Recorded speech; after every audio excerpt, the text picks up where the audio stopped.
The scream that echoed across the Virginia countryside on March 15, 1847 was unlike anything the residents of Hanover County had ever heard.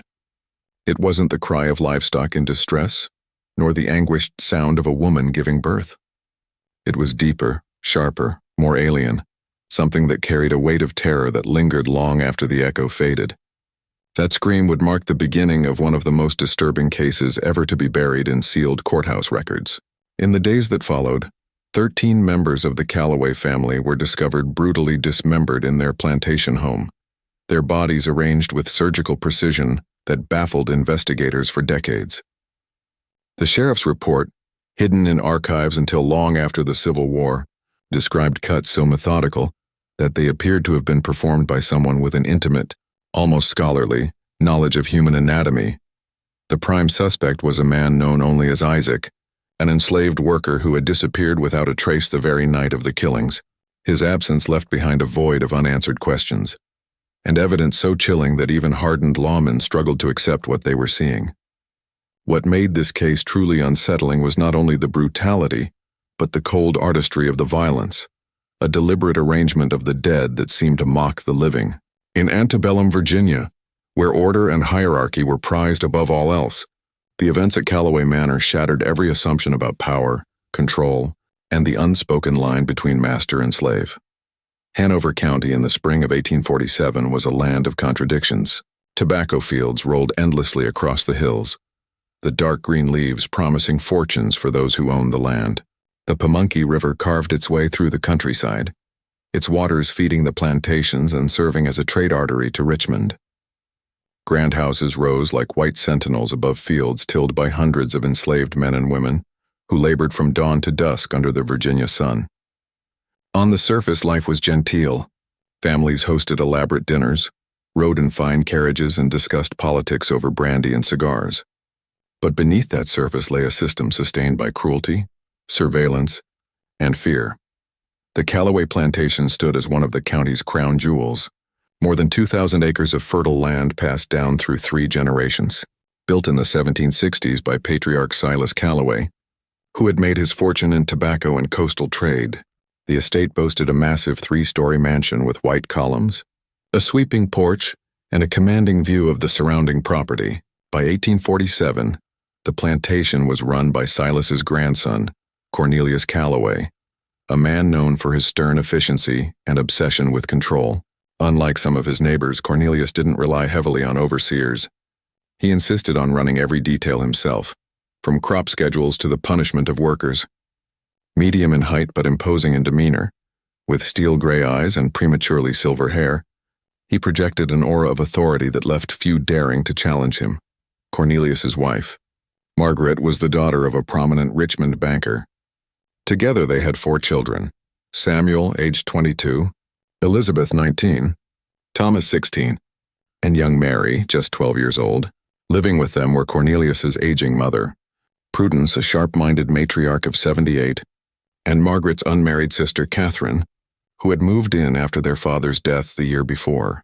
The household also frequently hosted Cornelius's younger brother, Dr. Jonathan Calloway, a physician who had studied in Philadelphia before returning to Virginia to establish his practice. Jonathan often stayed at the plantation while tending to patients across the county, which meant he was on the property the day the nightmare began. What made the Calloway estate unusual, however, wasn't just its size or wealth, but the makeup of its enslaved workforce. Cornelius had inherited 43 enslaved people, but added to their number by purchasing others deemed unmanageable by neighboring planters. While most plantation owners preferred to buy laborers from established markets in Richmond or Norfolk, Cornelius had a strange preference for taking in those with troubling reputations. One of these acquisitions was Isaac. Isaac had arrived at the Calloway plantation in the autumn of 1844. He had previously belonged to a plantation in neighboring Amelia County, where he worked in the slaughterhouse. His owner, a man named Fielding Barrett, had sold him off for reasons that were never fully spelled out in official records. Letters discovered years later suggested Barrett found Isaac's behavior increasingly disturbing. Isaac stood over 6 feet tall, with broad shoulders and massive hands that looked suited more for crushing than for craft. His most unsettling feature was his eyes, a pale, washed-out gray that in certain light seemed almost colorless. He rarely spoke, communicating mostly through nods or gestures, though those who worked near him understood that his silence was not ignorance, but calculation. Isaac had an uncanny ability to observe and to remember. What made him valuable, however, was his unmatched skill with a blade. He could butcher livestock with terrifying efficiency, dressing a hog in half the usual time, every cut precise and clean, wasting almost nothing. His knowledge of anatomy went far beyond what most enslaved men in his position could ever know. He seemed to understand exactly where to cut, how to separate joints, how to preserve meat without contaminating it. Some whispered that his skill rivaled that of trained physicians, but Isaac carried a shadow. Rumors from Amelia County told of livestock found slaughtered in grotesque ways, their carcasses arranged like scenes in some private ritual. Workers whispered that Isaac could butcher without spilling blood on himself, stepping away from his work clean, as if he had mastered a technique invisible to others. Barrett, eager to be rid of him, sold him to Cornelius for nearly 30% less than his assessed value, with one condition: Isaac was never to be sold back to anyone in Amelia. Cornelius, pleased with his bargain, accepted. For nearly 3 years, Isaac worked without open incident at Calloway Manor.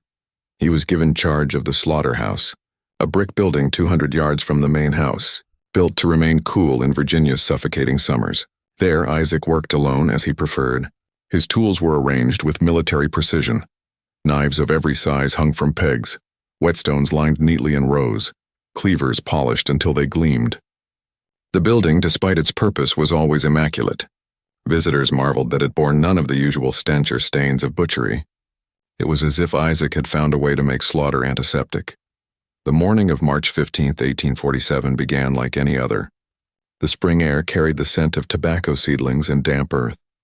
Margaret oversaw the kitchen garden, directing enslaved women as they prepared beds for vegetables. The children were inside with their tutor, Professor Aldrich, who traveled twice weekly from Richmond. Cornelius spent the morning in his study, reviewing letters about the upcoming tobacco auction. Early signs suggested profits would surpass any in the Plantations history. Dr. Jonathan had arrived the previous evening to treat several workers, ill with influenza, and was making his rounds when he noticed something amiss.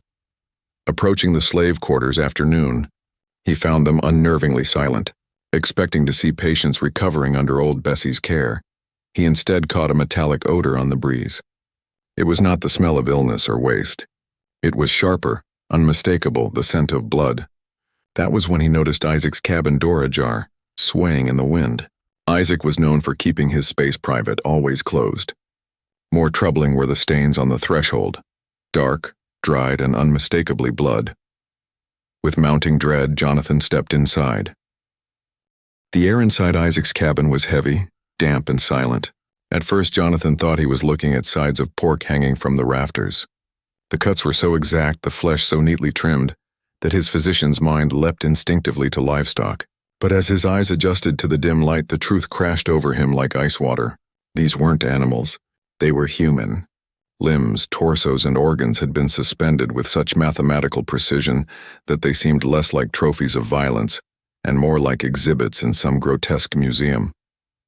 Jonathan staggered backward, his body trembling, yet his medical training forced him to notice details even in horror. The joints had been separated perfectly, the veins severed cleanly as though dissected in a surgical theater. The organs had been removed intact, laid on shelves with careful labeling in charcoal. The bodies had not been hacked or torn, they had been studied. That was the moment Jonathan realized he was not looking at rage or madness. He was staring into the work of someone cold, deliberate, and impossibly skilled. Stumbling from the cabin, Jonathan's heart pounded as he rushed toward the main house. But as he crossed the plantation yard, he noticed something he should have seen earlier: the silence. There were no sounds of children playing, no shouts from the fields, no smell of cooking fires. The entire plantation was still, as though frozen in unnatural pause. When Jonathan reached the mansion, his unease deepened. The front door stood half open, an impossibility under Margaret's watchful eye. She was meticulous about keeping the house secured. Calling out, he stepped inside. The dining table was set for lunch, food still untouched and cooling on fine china. the Calloway crest shining faintly in the afternoon light. In the parlor, Margaret's embroidery lay abandoned, the needle still threaded with blue silk. Life had been interrupted in mid-breath.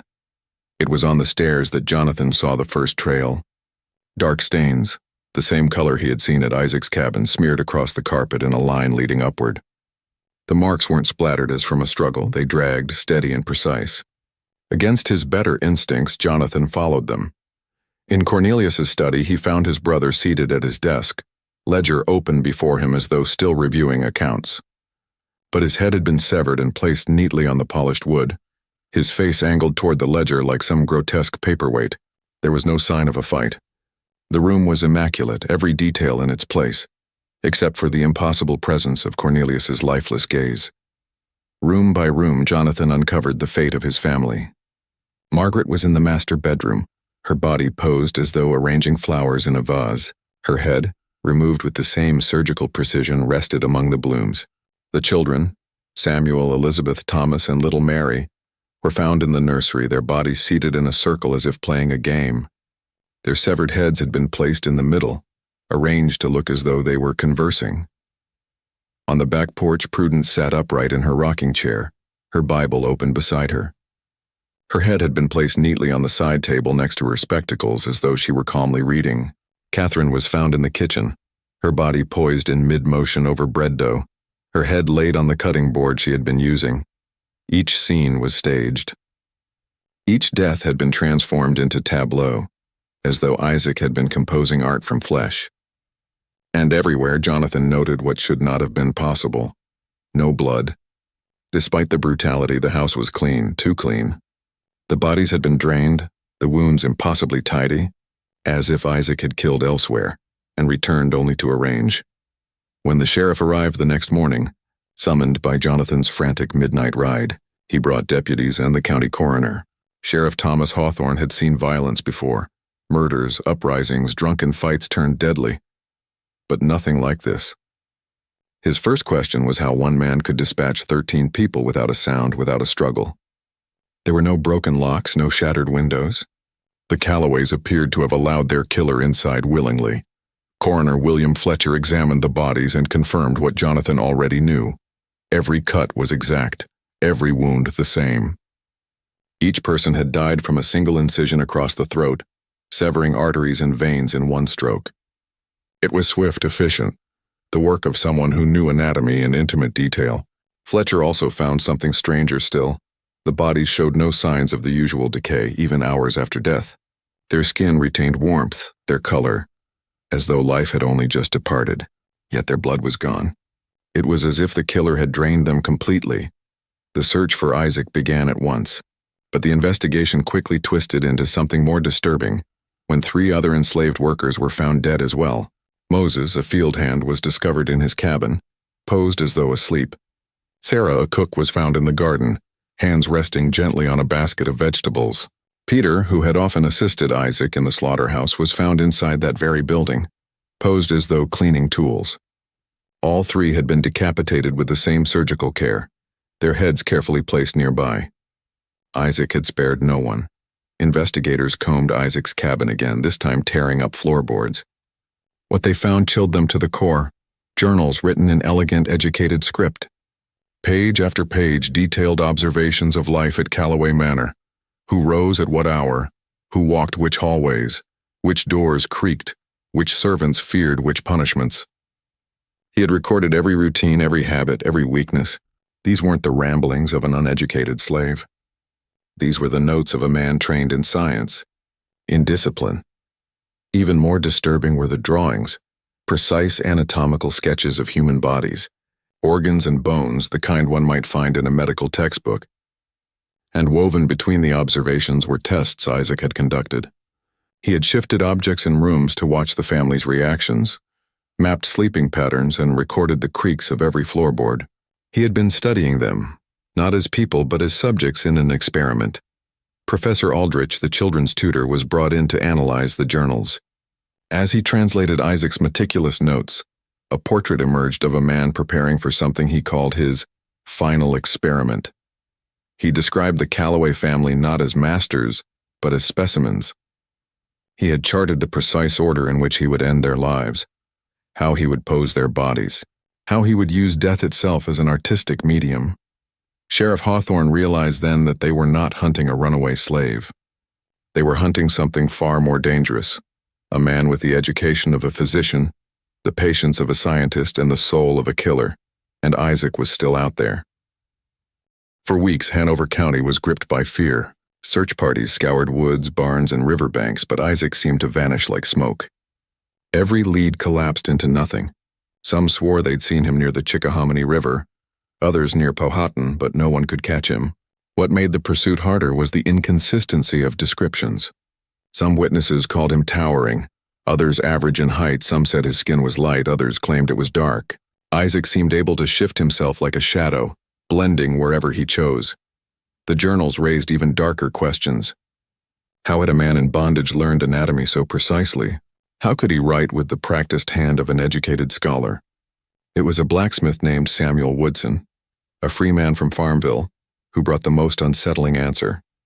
He claimed he had known Isaac years before, not as a slave, but as a free man in Philadelphia, where he had worked under a physician named Dr. Marcus Whitfield. According to Woodson, Isaac's true name was Isaac Thornton, and he had once studied medicine, even assisting in anatomical research. But his fascination had curdled into obsession. Woodson described how Isaac had been caught experimenting on corpses, not for knowledge, but for what he called art. After being dismissed, bodies began disappearing from Philadelphia morgues, only to be found later, grotesquely posed in abandoned buildings. Before the authorities could seize him, Isaac fled. Woodson believed he had been captured by slave catchers on his way south, mistaken for a runaway. That was how he had disappeared into the brutal economy of Virginia's plantations. If true, it explained everything: his handwriting, his medical skill, his unnerving detachment. He wasn't merely a slave-turned-killer. He was an educated man whose obsession with anatomy had been twisted by years of bondage into something monstrous. Reports of new horrors soon spread. In Buckingham County, livestock were found slaughtered and arranged in patterns that served no purpose but to disturb. In Charlotte County, several enslaved workers were found dead in their cabins, each with the same small puncture wound behind the ear. In Nottoway County, an entire planter family disappeared without trace. Their house was spotless, as though they had simply walked out the door, but investigators found notes indicating they had been stalked for weeks. Then came the massacre at the Randolph plantation. Sheriff Hawthorne and Dr. Jonathan Calloway arrived to find the mansion transformed into a theater of death. 17 members of the Randolph family had been posed in the dining room, as if attending a formal banquet, their heads placed neatly on plates before them. In the ballroom, 32 enslaved people had been arranged in dancing poses, their heads replaced with those of family members to form a grotesque masquerade. It was a scene that must have taken hours, maybe days, to prepare. Jonathan, examining the remains, concluded Isaac had not acted alone. There were too many bodies, too much labor for one man. He had gathered disciples. Indeed, evidence showed Isaac had recruited others, perhaps enslaved men drawn by his cold charisma, perhaps even white overseers seduced by his philosophy. His journals began to reference students and followers, men who shared his belief that death was art, and that the human body was merely raw material for expression. Maps discovered at the Randolph site showed Isaac had studied other plantations with equal detail: guard schedules, routines, architecture. His next target was marked clearly: the Carrington plantation just 10 miles away. The attack was scheduled for the very next evening during a dinner party. Sheriff Hawthorne gathered every lawman he could from 5 counties. Armed men hid throughout the Carrington property, while the family carried on their dinner as bait. Colonel James Carrington, a veteran of the War of 1812, sat at the table with his guests, hands steady though his eyes betrayed the strain. Outside, nearly 30 rifles waited in silence, but Isaac did not come through the gates. Instead, as the guests dined, faint scratching noises rose beneath the floor. Mrs. Elizabeth Carrington remarked she heard rats. Moments later, the planks cracked and 4 figures surged up from beneath the dining room, Isaac and 3 disciples who had tunneled under the house like moles. Their entrance was sudden, violent, and impossibly calculated. Isaac looked transformed. His once clean manner had become wild. His hair long, his clothes stained, but his eyes burned with a fanatic's light. His voice, calm and commanding, filled the room as he ordered his followers. He moved like a conductor directing an orchestra of terror. Rather than killing swiftly, he prolonged the ordeal, forcing the dinner guests to witness his philosophy made flesh. He spoke to them about death, about how the body could be shaped into beauty once freed from life. He positioned 2 corpses as examples, gesturing with the pride of an artist unveiling his masterpiece. His disciples, 1 white, 2 black, nodded with reverence, their faith in him absolute. For 2 hours the guests sat paralyzed, forced to listen as Isaac described the aesthetics of mortality. Lawmen outside dared not fire into the room for fear of killing innocents. It was Colonel Carrington himself who gave the signal. With subtle gestures of his hands on the table, he indicated the attackers' positions to the concealed officers outside. The breach came like thunder. Windows shattered as rifle fire erupted from 3 sides. Isaac, in the midst of explaining his art, was struck squarely in the chest before he could react. His disciples tried to use hostages as shields, but the officers' angles were perfect, cutting them down in seconds. In less than a minute, the nightmare was over. Isaac lay sprawled on the dining room floor, blood pooling beneath him. Not arranged, not composed, just dead. But his death did not end the terror. His journals, scattered across Virginia and beyond, revealed a network of correspondence, men in North Carolina, South Carolina, and Georgia who praised his work and wanted to learn from him. Authorities realized Isaac had planted seeds of his philosophy throughout the South. Some followers were caught. Many vanished westward, carrying his dark ideas with them. By conservative count, Isaac Thornton, known across whispered rumor as Isaac the Butcher, was responsible for more than 100 deaths. His campaign of horror left behind not only corpses but fear that poisoned communities. Plantation owners, once secure in their control, now looked at every enslaved worker with suspicion, wondering what knowledge and resentment might be hidden behind watchful eyes. Virginia sealed the official report, locking it away until after the Civil War. The records never settled the truth of Isaac's origins. Was he really the Philadelphia assistant, educated and then enslaved? Was he something else entirely, an imposter, a man who slipped into bondage deliberately to hide? No one knew for certain. What they did know was this: he had used intelligence, patience, and calculation not to heal but to destroy. His legacy lingered as whispered caution.